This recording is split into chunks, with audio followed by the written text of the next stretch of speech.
நிலவின் ஒளியை பிடித்து பிடித்து பாலில் நனைத்து கன்னங்கள் செய்து விட்டார்.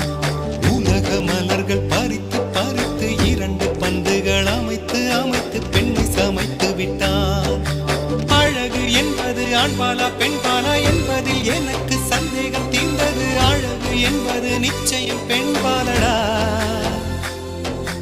கவிதை என்பது மொழியின் வடிவம் என்றொரு கருத்தும் இன்று உடைந்தது. கவிதை என்பது கன்னி வடிவமடா.